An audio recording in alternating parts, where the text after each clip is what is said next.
en 678 domingo.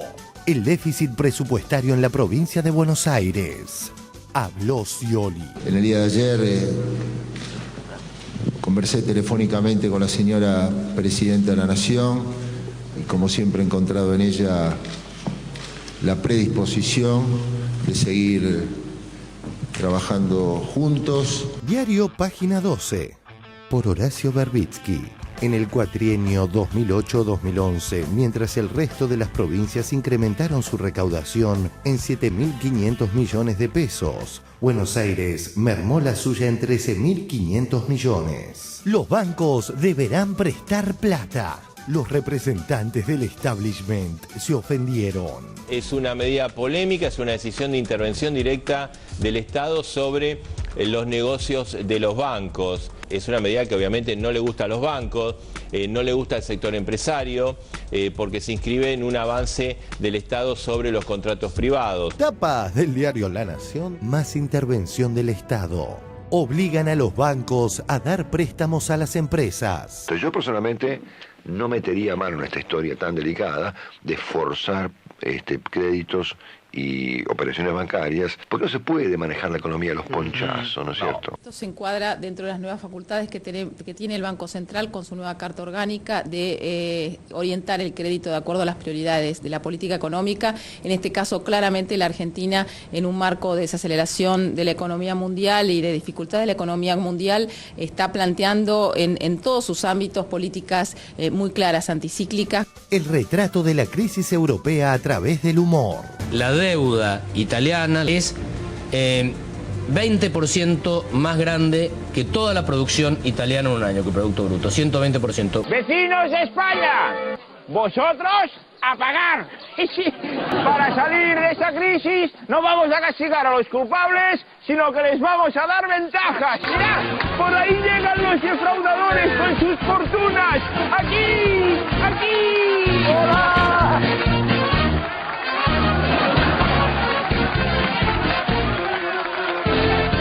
Una gota de tu voz en el desierto de mi corazón, por encontrarte una vez más, abro el cielo de par en par, para vivir, respirar y ser feliz, necesario es para mí empaparme de tu voz. Cuando el día llegue al fin y en la luna me verás escribiendo esta canción. Otro día de apreciables notis. Una excelente para Ruiz Guiñazú. Diario Perfil. Los argentinos con el mejor nivel promedio de inglés entre los hispanos. El país quedó en el puesto 16 de 44, por encima de México, Francia y España, entre otros. 2. Gran hallazgo de TBR. Cuando el querido Gordo falleció, las gatas ya tenían quien las cuidara. El legado de estos tres felinos fue para la familia del doctor Alberto Cormillot, con una particularidad: las tres gatas son obesas. Son hermosas y es verdad, están algo excedidas de peso, pero la vida las llevó al lugar correcto. Entre las tres suman 30 kilos. Hola. ¿Cómo andan? ¿Cómo están? Ella es René, la hija del matrimonio Cormillot, que ama a los animales, eso sí, que estén en línea. Bueno, una muy buena obra. Sí, por supuesto. Eduardo Vergara Lehmann, ya hace varios años que ha muerto, y en su legado, en su testamento, había dejado muy claro que quería un buen destino para sus mascotas. Él convivía con gatos, felinos, que habían tenido un problema de obesidad. Son hermosas y es verdad, están algo excedidas de peso, pero la vida las llevó al lugar correcto. Entre las tres suman 30 kilos. Hola. ¿Cómo andan? ¿Cómo están? Ella es René, la hija del matrimonio Cormillot, que ama a los animales, eso sí, que estén en línea. Son hermosas, es verdad, pero tienen un problema de peso. Por suerte la vida les asignó un lugar adecuado. Esta es René, la hija del matrimonio Cormillot. Entre las tres pesan 30 kilos. 3. Hoy entra sí o sí. Pero en serio, la mejor misión del plagiador serial. Editorial Diario El Mundo, marzo 2002. A mediados de marzo, los ingleses se enteran de una confusa maniobra argentina. Constantino Davidoff, un empresario chatarrero argentino. Libro Argentinos de la Nata, año 2003. A mediados de marzo, los ingleses se enteraron de una sospechosa maniobra argentina. Constantino Davidoff, un empresario chatarrero argentino. Christian Salvensen llegó a Leyte con una cuadrilla de obreros a bordo de un buque de la Armada Argentina. ¡Define! 678, el más grande. Pero en el equipo campeón de todo un año que va de junio a junio, el goleador fue Fernando Cabenagui. Hizo 19 goles. Y el entrenador está prescindiendo del goleador del equipo campeón. Mismo. Y que te pongan un plan, en todo caso, si no están de acuerdo con tu preparación física, que te pongan un plan con un objetivo. Bajar 6, 7, 8 kilos. 6, 7, 8 kilos. Lo que vos me digas que tenés que bajar. Contemplar de tus ojos el color, de tus labios la humedad, de tu luz el resplandor. Al pensar que estaré de frente a ti, apagando mi ansiedad, voy cantando esta canción que dice: por una gota de tu voz, en el desierto de mi corazón, por encontrarte una vez más, abra el cielo de par en par. Por una gota de tu voz, en el desierto de mi corazón, por encontrarte una vez más, abra el cielo de par en par. Por una gota de tu voz,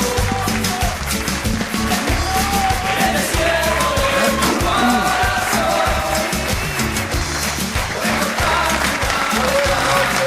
Buenas noches, bienvenidos a esta emisión dominguera de 678, un 678 anticíclico vamos a tener hoy.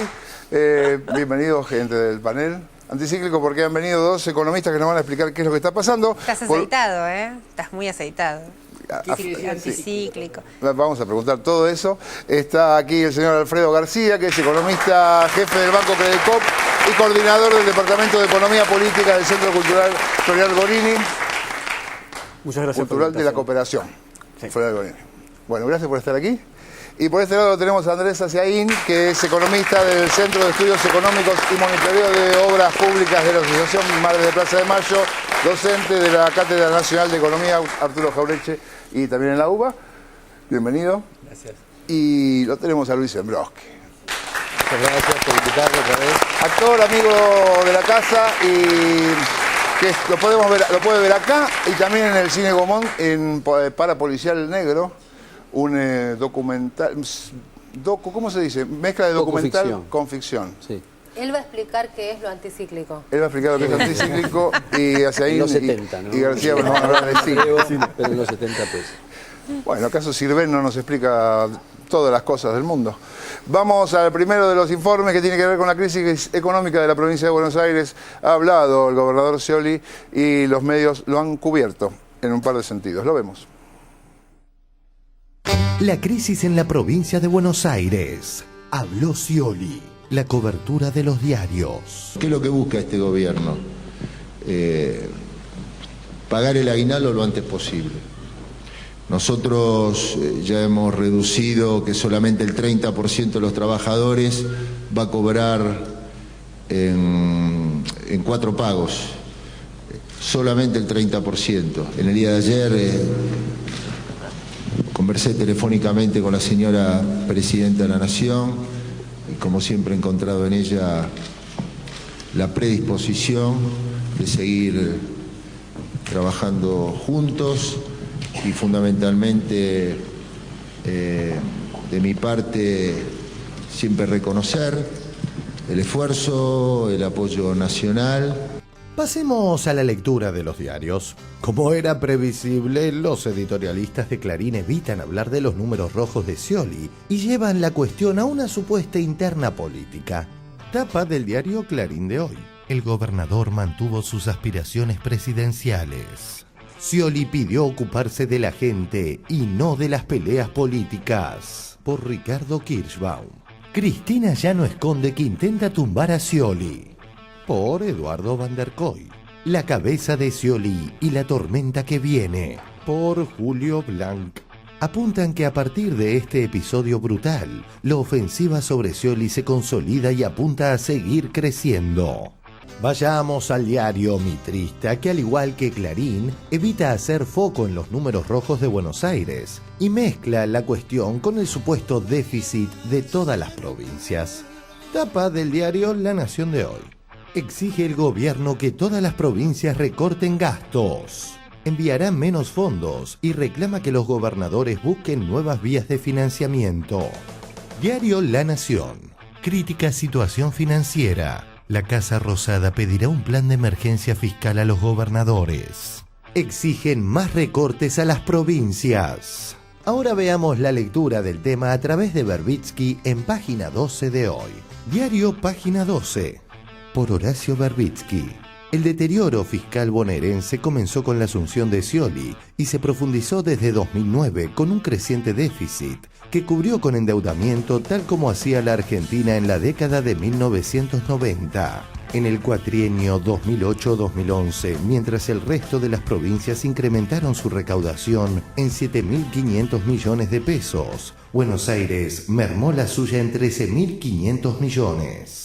En vez de incrementar la presión tributaria como el resto de las provincias, Scioli extrae recursos a los más pobres con el impuesto a los ingresos brutos y subsidia a los más ricos mediante la baja imposición del inmobiliario rural y los subsidios que paga a quienes no lo necesitan.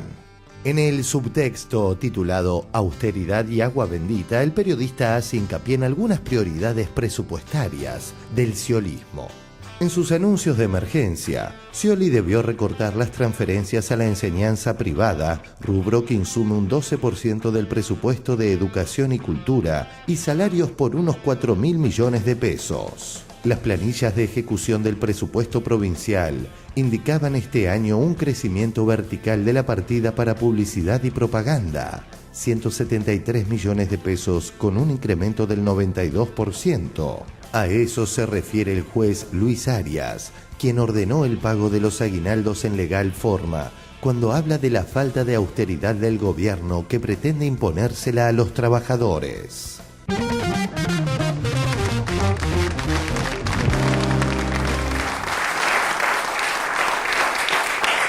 Bien, a ver, vamos a empezar por Asiaín. ¿Es diferente, la provincia de Buenos Aires está en el mismo estado que cualquier otra provincia argentina?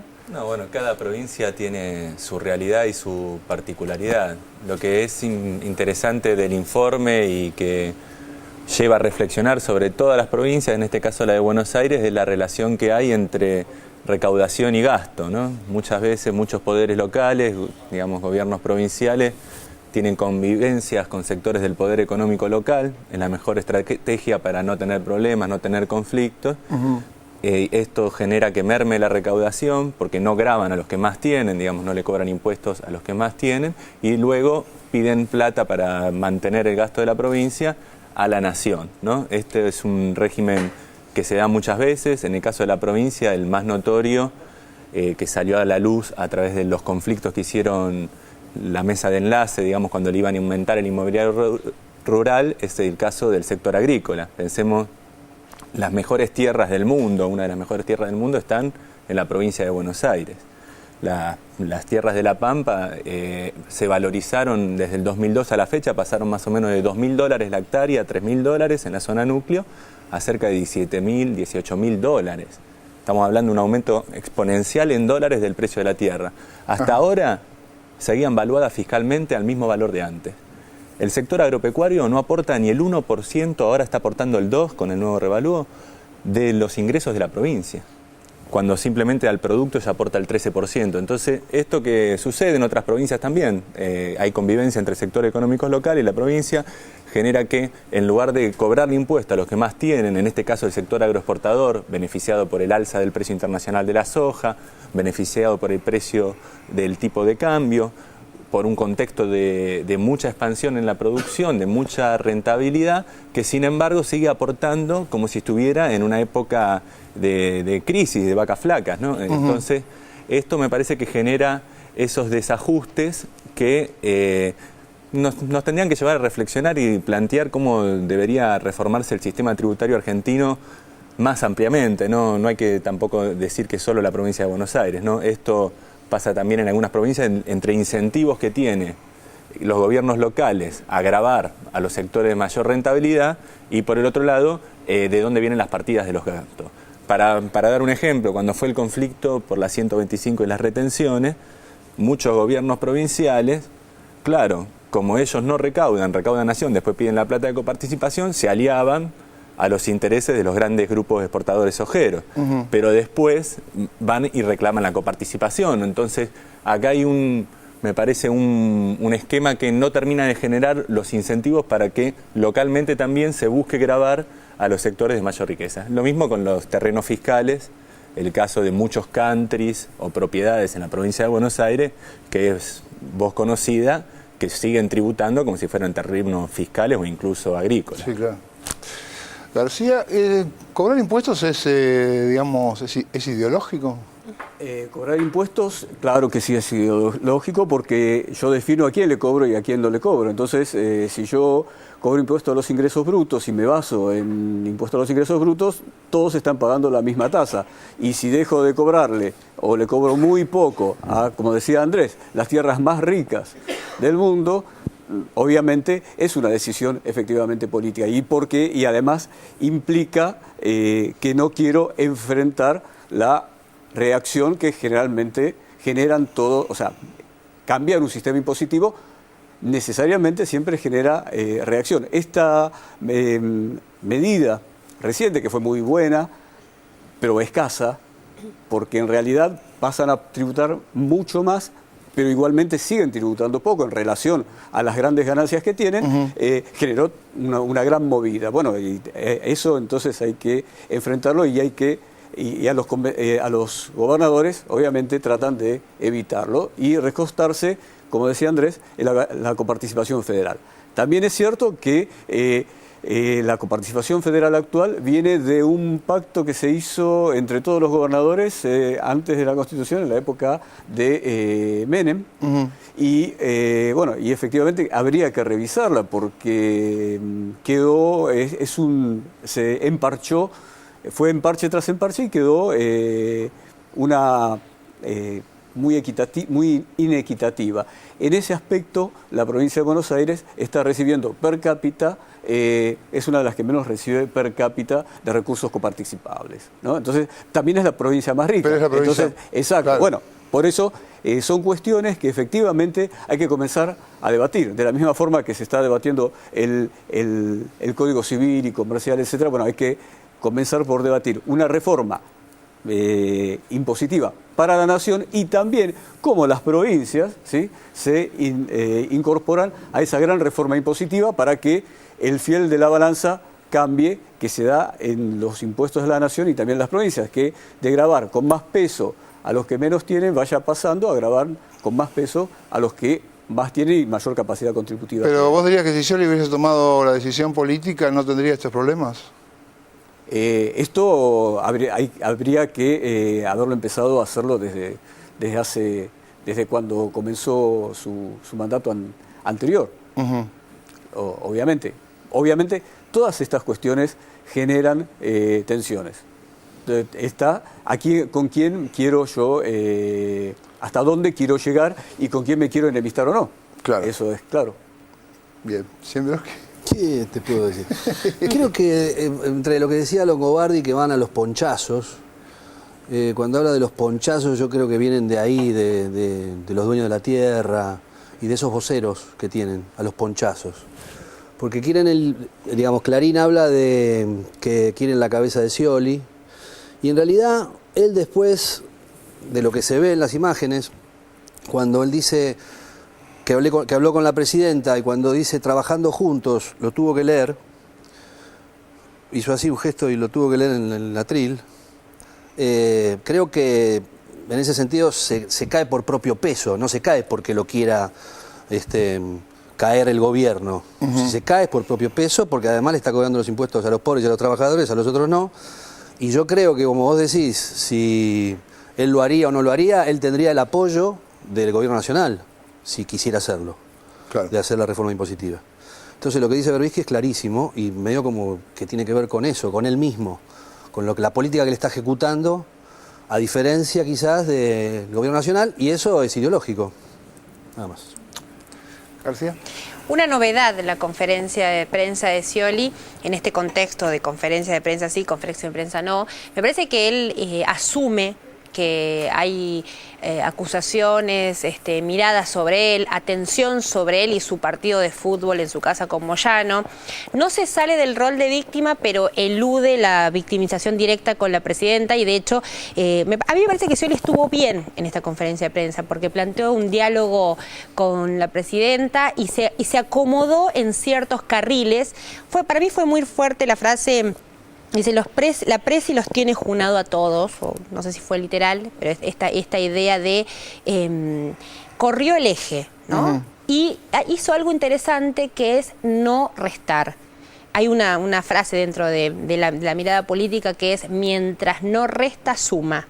Me parece que estuvo atinado en hacer esa conferencia, aún sosteniendo esa postura de víctima que lo caracteriza hace bastante políticamente por el déficit de la provincia de Buenos Aires. Lo que dicen Luis y Andrés y Alfredo es central en cuanto a la reforma impositiva, debería haberse hecho hace mucho tiempo, y el propio Van der Kooi, hoy en el diario Clarín, dice, obligado por el gobierno, Scioli se enfrentó al sector exportador de la provincia de Buenos Aires, al campo de la provincia de Buenos Aires con esa reforma impositiva.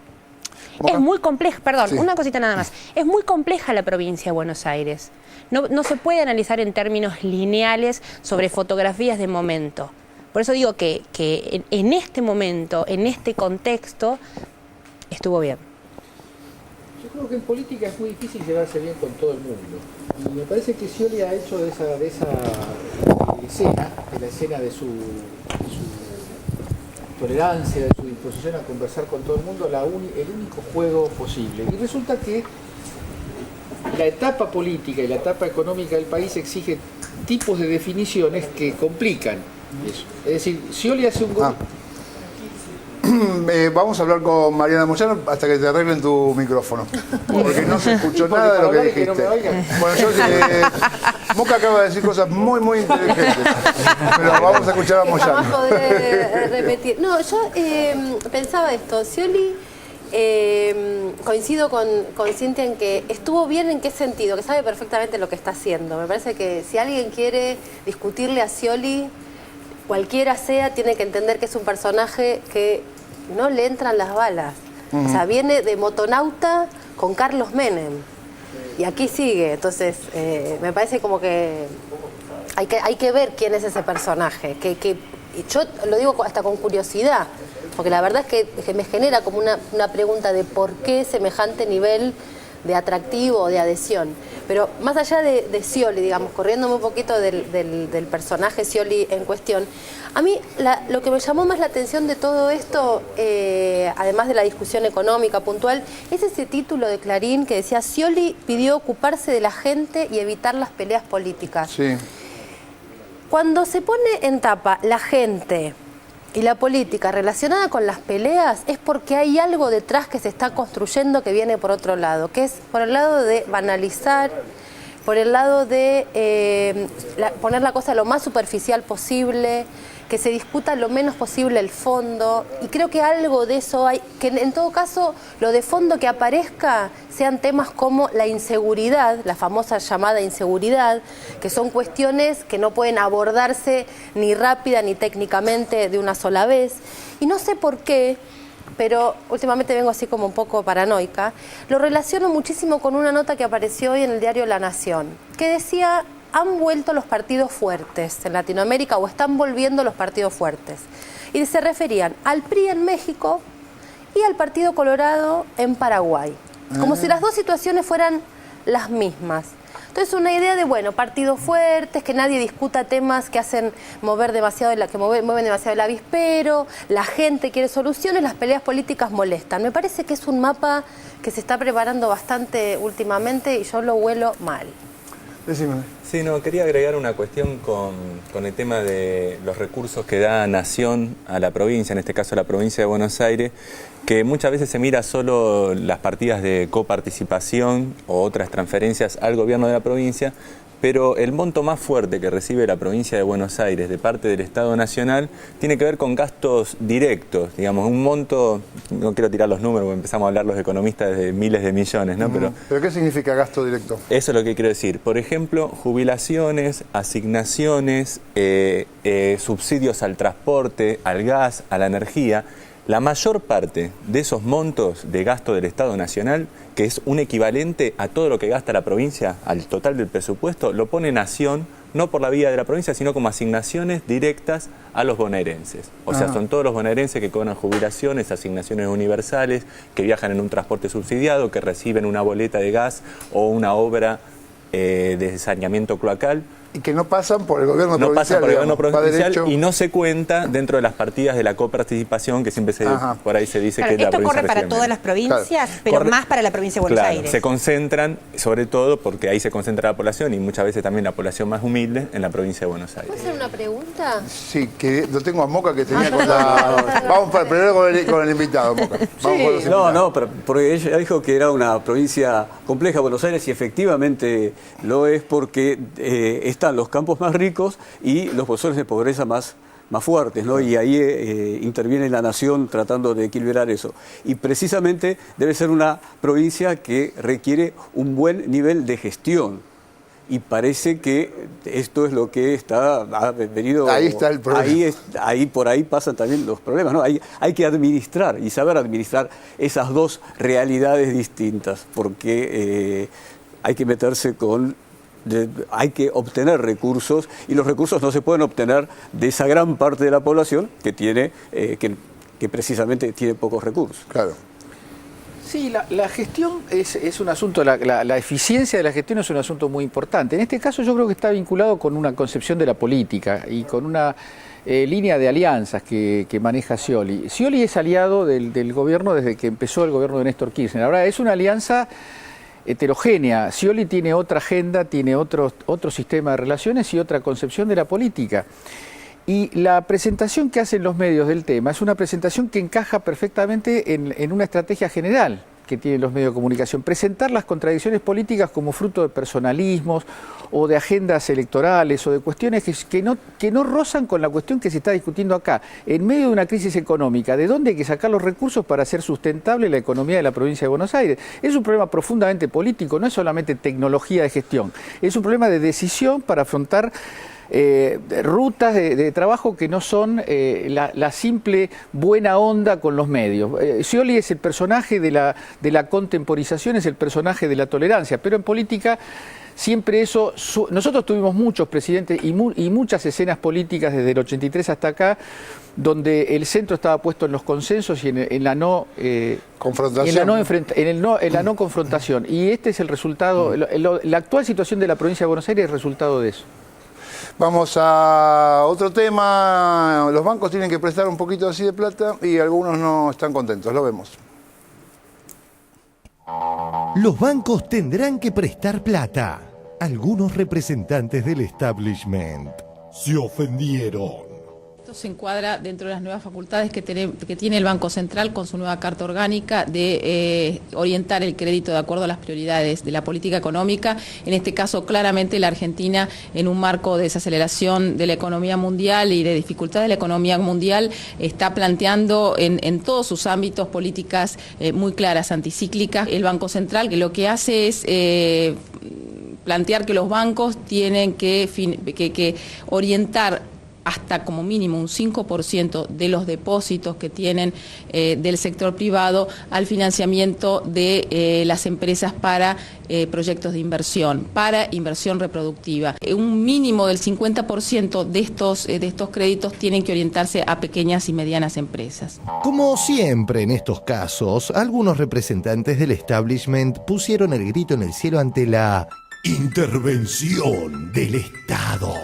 Es una medida polémica, es una decisión de intervención directa del Estado sobre los negocios de los bancos. Es una medida que obviamente no le gusta a los bancos, no le gusta al sector empresario, porque se inscribe en un avance del Estado sobre los contratos privados. Tapas del diario La Nación, más intervención del Estado. Obligan a los bancos a dar préstamos a las empresas. Siempre es simpático pegarle a los bancos, aquí y en cualquier lugar del mundo. Por lo tanto, la medida siempre tiene como primera visión un dejo de simpatía, pero también de demagogia. La economía y la política económica se maneja con incentivos y no con el apriete. Entonces yo personalmente no metería mano en esta historia tan delicada de forzar créditos y operaciones bancarias, porque no se puede manejar la economía a los ponchazos, ¿no es cierto? ¿Jere realmente cayó mal en el mundo de los banqueros? O bueno, a veces salen a defender quizá un poco de más un Longobardi o un Bonelli. Ningún empresario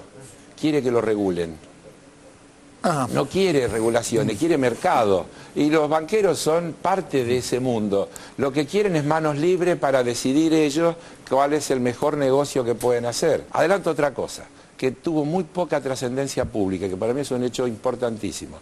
Apareció en los diarios chiquititos así. Esta semana el Banco Central anunció que se creó la gerencia de, creo que se llama Defensa de los Intereses de los Usuarios de los Servicios bancarios. Porque si es un servicio, los que lo usan no son clientes, son usuarios de los servicios y tienen que tener su representación y su defensa. También eso forma parte de los contenidos de la Carta Orgánica del Banco Central y de las nuevas cosas que se van estableciendo para tener un sistema financiero más al servicio de las necesidades de la gente, de las pequeñas empresas. Así que los bancos vamos a tener que salir a buscar los tomadores de crédito para poder cumplir con esa regulación que establece que al 31 de diciembre cada uno va a tener que tener colocado en ese segmento una cantidad determinada de crédito. Diario Página 12 por Horacio Verbitsky. Hace 2 meses la presidenta del Banco Central, Mercedes Marcó del Pont, y la ministra de Industria, Débora Giorgi, reunieron a los principales banqueros privados y les pidieron que acercaran propuestas de financiamiento a la inversión a tasas y plazos razonables. Solo un banco extranjero de primera línea aceptó el reto y prestó 400 millones de pesos en 2 meses en esas condiciones. La semana pasada, mientras la presidenta hacía el anuncio público, Mercedes Marcó del Pont volvió a reunirse con los mismos banqueros. Cuando uno dijo que era una desagradable sorpresa y otro que se sentía violado, la autoridad monetaria le respondió más curiosa que enojada. ¿Para qué creían ustedes que reformamos la Carta Orgánica? A pesar del lloriqueo, los bancos no perderán plata ni correrán riesgos. Hay un elemento fundamental, pero que es clave cuando tenés una crisis internacional. Vos tenés una crisis económica, por consiguiente tenés una desaceleración del crecimiento económico. O sea que, ¿qué es lo que pasa con las empresas? En realidad necesita que le dé crédito, no que le saquen el crédito. Bueno, ¿qué es lo que hacen los bancos? Bueno, te sacan el crédito. O cuando funciona la economía, está creciendo, ahí te dan el crédito. Digamos, hay una vieja frase que dice que los banqueros te dan el paraguas cuando hay sol y te lo sacan cuando llueve. Bueno, la lógica del Banco Central, en este caso, es precisamente ser anticíclico. Empieza a haber una caída de la economía, una desaceleración, y entonces lo que buscan es que los bancos presten, no que le retiren el crédito a la gente ni a las empresas. En relación a la crisis internacional, esta semana se conocieron nuevos ajustes en Italia. Parece que es como una especie de mancha de aceite la crisis europea que se va desparramando por todos los países del sur de Europa, ¿no? Ahora le toca el turno a Italia. El gobierno de Italia va a aprobar un nuevo y drástico ajuste que contempla el despido del 10% de los empleados públicos y un recorte del 20% en los salarios de empleados públicos, digamos, que tienen categoría de políticos. La deuda italiana es 20% más grande que toda la producción italiana en un año, que el Producto Bruto, 120%. Muy pocos países pueden exponer un índice tan desfavorable. Así que, en virtud de esto, el único camino que tiene Italia es casi seguir los consejos de Angela Merkel y sumarse al ajuste. Trasladándonos a España, el programa humorístico catalán llamado Polonia graficó de manera excelente cómo en el gobierno de Rajoy se castiga al pueblo y no a algunos responsables de la debacle ibérica. En su intervención, Mariano Rajoy ha afirmado que las comunidades autónomas tienen que reducir su gasto y ha anunciado más reformas estructurales para las próximas semanas. ¡Vecinos de España! ¡Vosotros a pagar! Para salir de esta crisis no vamos a castigar a los culpables, sino que les vamos a dar ventajas. ¡Mirad! Por ahí llegan los defraudadores con sus fortunas. ¡Aquí! ¡Aquí! ¡Hola!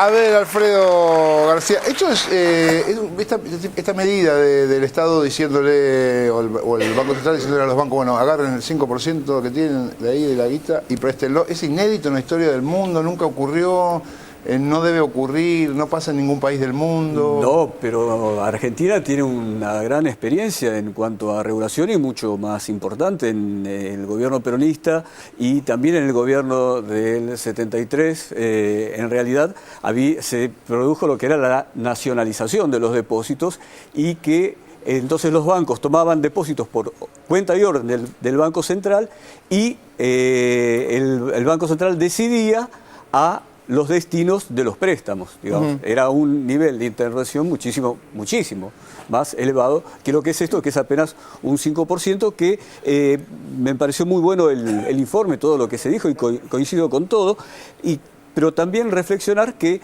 está muy bien que se haga durante la crisis que los bancos presten a las empresas. Pero en realidad también cuando la economía funciona bien, también es importante que los bancos presten a las empresas, porque si no, prestan al consumo. Y las empresas tienen que invertir, y cuando la economía funciona bien y todo está aumentando, tienen que invertir. Y para eso porque si no, no vamos a poder seguir creciendo. Entonces, para eso también se necesita que los bancos dirijan el préstamo principalmente al sector productivo, de acuerdo al proyecto que tiene el gobierno. Y eso es lo fundamental de la Carta Orgánica del Banco Central, donde dice, no es el Banco Central que era totalmente independiente, que heredamos de la época menemista, sino que ahora el Banco Central tiene que tener en cuenta las políticas que tiene el gobierno nacional. Y para ejemplificarlo, en Brasil, quien decide la política monetaria es el presidente de la República Federativa del Brasil. Entonces, y como el Banco Central ¿quién es Chávez? Chávez. No. Como el Banco Central persigue objetivos de inflación, claro, para combatir la inflación, altas tasas. Y Dilma dijo, no, acá tenemos problemas, tenemos que bajar las tasas. Y las tasas bajaron. Y lo decidió la presidencia. Entonces, no es nada nuevo. Y es algo que funciona, es además lo lógico. Y de este programa me gustaría hacer una aclaración que no se comentó tampoco demasiado. De este 5%, la mitad va a las pymes, ¿no? Eso es importantísimo. Estamos acostumbrados de que todos los programas de fomento, la mayor parte iba a las grandes empresas y el 20 o el menos por ciento a las pymes. Acá se decide, no. Esto es benéfico. La mitad para las grandes, pero la mitad para las pequeñas y medianas empresas, que son las que están generando empleo. Me parece una característica muy importante para destacar. Andrés, te quiero usar de pedagogo. ¿Me darías una definición de política anticíclica, que es una palabra que estamos escuchando todo el tiempo y seguramente haya mucha gente que se queda afuera? Sí, política anticíclica se refiere a la capacidad que tiene primero el Estado de diseñar políticas económicas y de que estas políticas son diferentes de acuerdo al momento que vive la economía. En el caso que la economía, digamos, que se maneja en gran parte por decisiones privadas, de un empresario, de invertir o no, de qué hace, si pone una fábrica de automóviles, contrata más gente o despide personal, deja de producir, todo eso son decisiones privadas. El Estado en una coyuntura difícil, en que los empresarios por sí mismos, porque ven que bajan las ventas, la situación internacional es difícil, empiezan a querer echar gente o dejar de invertir, dejar de producir. Si vos dejás que cada empresario haga lo que le parece que le conviene individualmente, el resultado colectivo es que todos los empresarios bajan la producción y bajan las ventas de todo y cada vez despiden más gente, o sea, la economía toma un rumbo de crisis. Entonces el Estado, como tiene una capacidad de intervención a nivel global de la sociedad, puede hacer políticas, por ejemplo, no permitiendo los despidos de personales, forzando o aumentando el gasto público, en este caso fomentando el crédito para hacer más económica la inversión y de esta manera sacar la economía hacia adelante y romper el círculo hacia una crisis que llevaban las decisiones privadas. Me interesaba con lo que vimos de la reforma de esta intervención del Banco Central pautando el crédito hacia la producción, que es realmente alentador porque se rompen casi, no sé, desde la dictadura militar y la reforma de Martínez de Oz del sistema financiero, la ley de entidades, hasta un año y pico que se cambió la reforma del Banco Central y ahora se interviene de esta manera. El sistema financiero estaba pensando de manera que los bancos hagan lo que quieran. Digamos, era una libre determinación del mercado financiero de acuerdo a lo que piensen los banqueros y esto era un lastre muy grande para la economía. Por ejemplo, en todos estos años de crecimiento económico, realmente las empresas, la mayoría de las empresas, ni que hablar la pequeña y mediana empresa, no contó con créditos para la producción, que es la función básica de un banco. Uno lee un manual y dice, ¿para qué sirve un banco? Para financiar la inversión, es la definición. O sea, estos años de crecimiento se hicieron sin crédito. Sin crédito a la inversión y a la producción. ¿Al banco le fue bien?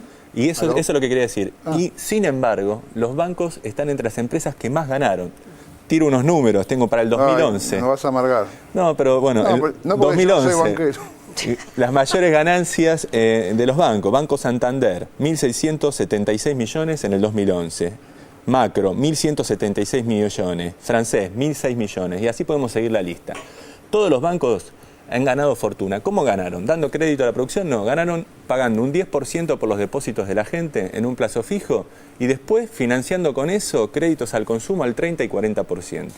La diferencia se la quedaban los bancos. Y lo único que lograban con eso era fogonear un consumo que en gran parte iba a productos electrónicos, productos automovilísticos, que sabemos que mucho no se produce localmente, tiene mucho componente importado, o sea que ni siquiera era que generaban un consumo virtuoso. Las cuestiones esenciales que necesitaba la población, vivienda, por ejemplo, pedir un crédito a la vivienda era una misión imposible en un banco privado. Pequeña o mediana empresa necesita lanzar un proceso productivo, hacer una inversión, financiar exportación e importación. Bueno, es misión imposible en la Argentina conseguir financiamiento de un banco privado para esas cosas, que son las esenciales. Entonces, cuando se plantea que el banco dejado a sí mismo, el sistema financiero es eficiente y la intervención estatal es algo ineficiente, bueno, la historia argentina ha demostrado que no. Desde que se dejó a los bancos hacer lo que quisieron, vivimos sobreendeudamiento, crisis, confiscaciones de depósitos, permanente desvalorización de la moneda, fuga de capitales. Esa fue la eficiencia del sistema financiero argentino después de las reformas de la dictadura y el menemismo hasta el presente. Ahora empezamos una nueva etapa en que el Estado interviene regulando la banca para que cumpla las funciones obvias que tiene que cumplir un sistema económico. Dar financiamiento a la producción, dar financiamiento para el acceso a la vivienda, o sea, cuestiones básicas y no hacerse una diferencia a costa del ahorrista pagándole poco y después dando con eso crédito al muy corto plazo para el consumo con tarjeta o a las grandes empresas. O sea, estamos pidiendo, me parece, con estas regulaciones es que los bancos cumplan la función de ser bancos. Sí, estaba pensando que estamos mencionando medidas de gestión positivas para la economía. Ahora, no sé si a ustedes les pasó, pero quienes tuvieron la aventura de desayunar leyendo el diario Clarín y la Nación, sobre todo el diario Clarín, si vos hojeás página por página, es alarmante el grado para ser redundante no me sale la palabra, de alarma, ¿no? O sea, de fogoneo sería de la desaceleración de la economía. Es página tras página ejemplos de personas que están mal, que sus empresas les va mal, la economía desacelerada. Entonces yo les quería preguntar a ustedes, los economistas, ¿cuál es el diagnóstico sobre este fogoneo, sobre lo mal que nos va? ¿Nos vamos? Bueno, esto... ¿Vamos a Ezeiza? Sí, esto viene, podemos decir, del 2003 a la fecha, mes a mes, anunciando una crisis económica que uno piensa que tal vez son grupos o sectores que realmente la están esperando, porque ven ahí la única posibilidad de ganar algún poroto para ellos en el marco de la desgracia de la mayoría de los argentinos, ¿no? Parece realmente bastante mediocre como forma de pensar socialmente, como inserción en la sociedad, buscar una crisis para ver si ahí puede arrimar algún poroto propio, una cosa que hicieron siempre, porque los sectores dominantes en la Argentina han planteado siempre que hubo un gobierno popular, que la economía era una economía de crisis, que estábamos al borde del abismo. ¿Para qué? Para que en el caso de acceder al poder, hacer todas las reformas políticas y económicas que los benefician a ellos sectorialmente, bajo la excusa de que la economía estaba al borde del abismo, no se podía hacer otra cosa. Lo hicieron en el golpe del 55, en el famoso Plan Previch, plantearon que la economía del peronismo estaba al borde del desastre y uno a uno avanzaron sobre todas las conquistas de los trabajadores y todos los procesos económicos positivos de industrialización que se habían realizado. Lo hicieron después con el Rodrigazo, que fue en parte planeado por ellos mismos, porque Sin, que era el asesor que planeó el Rodrigazo, que generó el descalabro económico en la época del gobierno de Isabel Martínez, fue la excusa que tuvieron después para hacer todas las políticas económicas de liberar los mercados financieros, de abrir la economía a las importaciones, de endeudar al país. Y hoy día están buscando también la excusa de una crisis para presentar su plan anticrisis, que en realidad no es un plan anticrisis, es un plan de todas las medidas para beneficiarlos sectorialmente. La situación internacional es complicada, o sea, hay problemas graves en algunos sectores, en el caso más marcado es el automotriz, que está muy ligado a la economía brasileña, entonces la desaceleración de Brasil, las trabas con el comercio con el país vecino la afectan, esto le pega a otros sectores como la metalmecánica. Hubo algunos problemas también con la construcción, por ahí vinculados con la cuestión cambiaria y el acceso a la compraventa de vivienda, pero lo que no es una situación para nada terminal ni apocalíptica, o sea, hay un contexto internacional muy difícil, pero la Argentina tiene todas las condiciones para hacer políticas económicas contracíclicas, que era lo que estamos explicando. ¿Por qué? Porque durante estos años nos desendeudamos, acumulamos reservas, ahora tenemos un sistema financiero con capacidad de intervenir, un Estado con capacidad financiera para hacer políticas. Lo que se queja la oposición, lo que dicen hacer cajas, el ANSES, la reforma de Carta Orgánica, en realidad es que el Estado tiene poder ahora para llevar adelante políticas a través de capacidad financiera para hacerla. Y estas políticas son, por ejemplo, el plan de vivienda en la construcción, los créditos a los jubilados, estas medidas que se anuncian, que es lo que decíamos antes, ante una situación que el sector privado por sí mismo conduce la economía hacia una crisis, el Estado, que recuperó la capacidad de hacer políticas, desendeudándose, nacionalizando las AFJP, ahora reformando la Carta Orgánica del Banco Central, utiliza esas herramientas para relanzar la economía, relanzando el gasto, incluso en plena crisis, sosteniendo y cumpliendo con demandas sociales pendientes como el acceso a la vivienda, ¿no? Claro.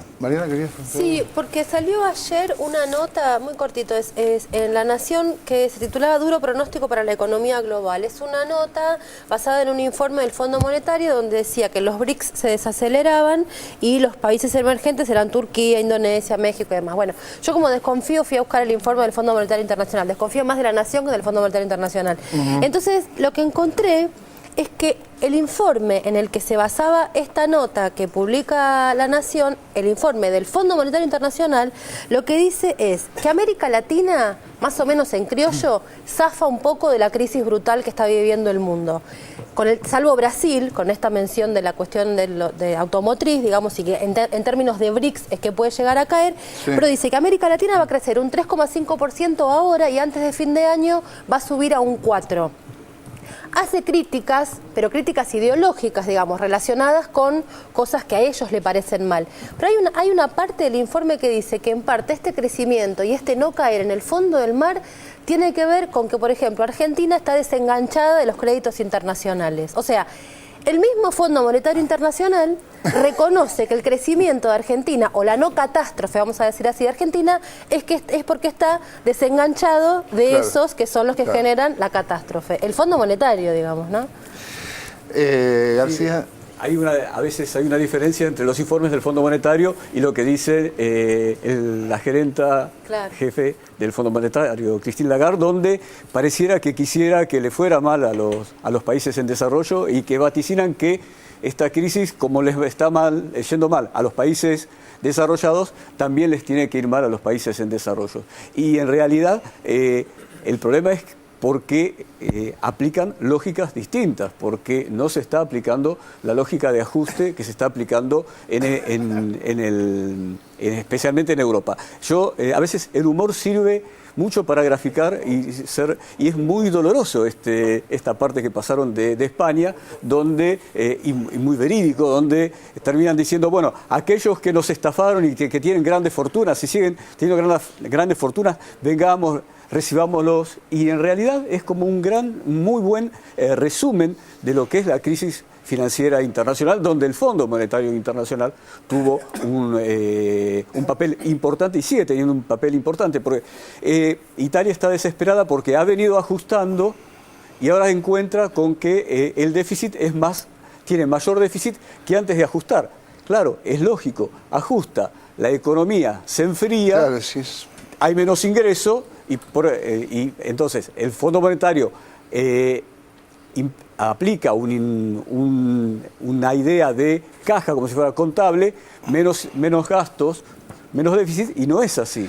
En realidad, en la economía, cuando un Estado gasta menos, eso genera menor crecimiento o directamente recesión. García, ¿vos pensás que nosotros en el sentido contrario tenemos que esperar más medidas anticíclicas de parte del gobierno? ¿Vendrán nuevas medidas de incentivo? Y es muy probable, yo creo que sí. Se están tomando continuamente porque la crisis en general está impactando. Y acá quiero dar una visión de que efectivamente coincido con Andrés, que están impactando y hay algunos sectores que están teniendo problemas. Pero también hay que tener en cuenta que estamos en un nivel de producción muy elevado. Si yo comparo la producción de autos de los primeros 5 meses de este año respecto a los primeros 5 meses del 2010, no del 2011, es superior, es 13% más importante.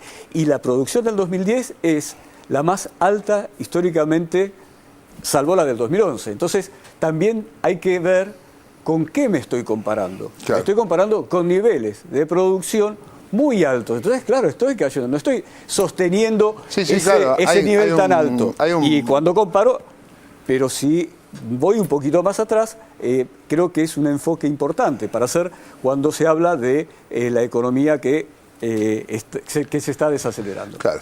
Bueno, vamos a cambiar de tema. El plagiador serial atacó de nuevo y hay pánico, Lo vemos. El ocaso del plagiador serial. Siguen apareciendo casos de plagio.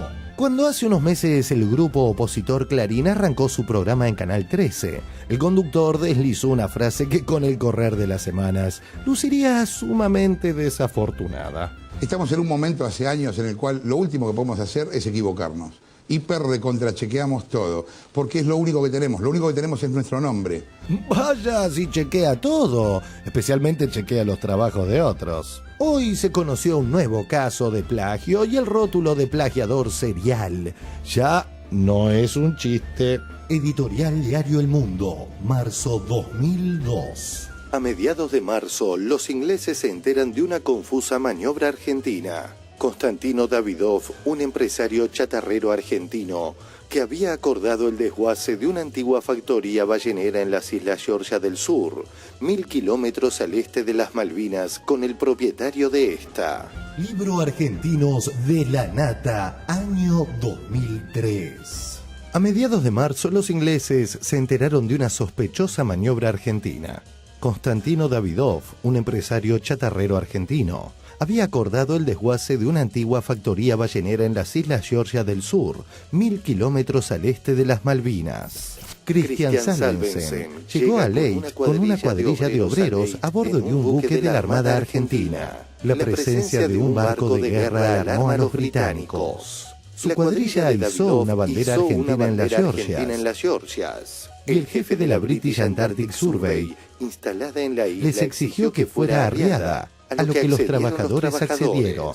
Gran Bretaña consideró que se trataba de una seria provocación y envió al patrullero Endurance, un viejo patrullero que navegaba por las inmediaciones con un pelotón de Royal Marines para desalojar a los argentinos, entre los de los cuales vestían uniformes de infantes de marina. Editorial Diario El Mundo, marzo 2002. La noticia de los incidentes llegó a Port Stanley, desde donde la poderosa Falklands Island Company y su lobby londinense presionaba para que el gobierno Thatcher reprimiera la acción de los Argis, mote inglés para argentinos. Libro Argentinos de la Nata, año 2003.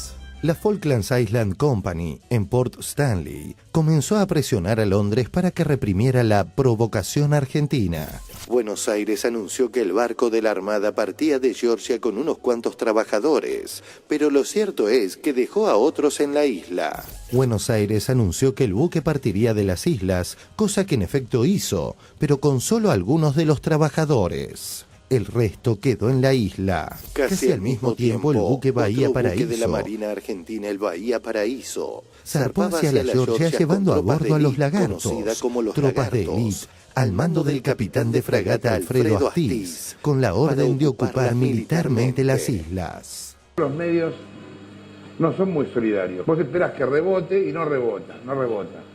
A veces rebota y no te citan, Para no hacer el informe interminable, no repetiremos los plagios a Sirven, ni el del último sábado, pero sí, el que se deschavó el lunes. Libro El hombre del camión, por Emilia Delfino y Mariano Martín.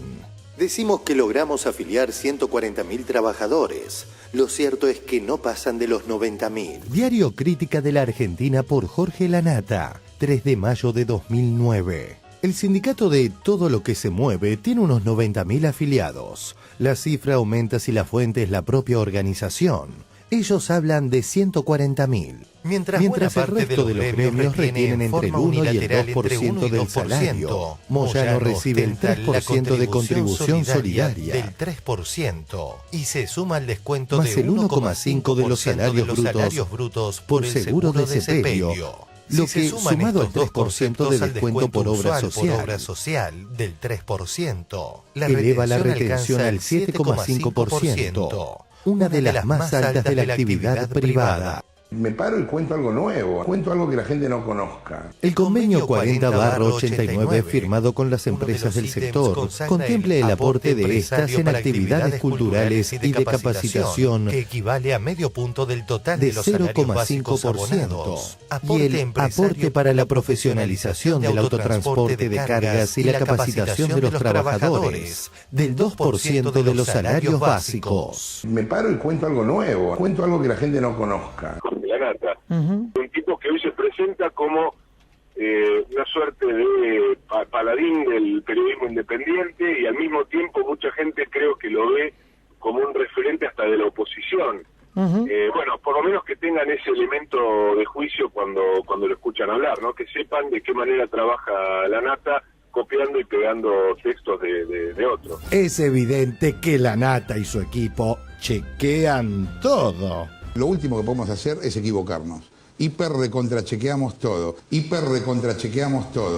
Pregunta final. ¿Cuándo rendirá Jorge homenaje al jugador Cita Nietzsche?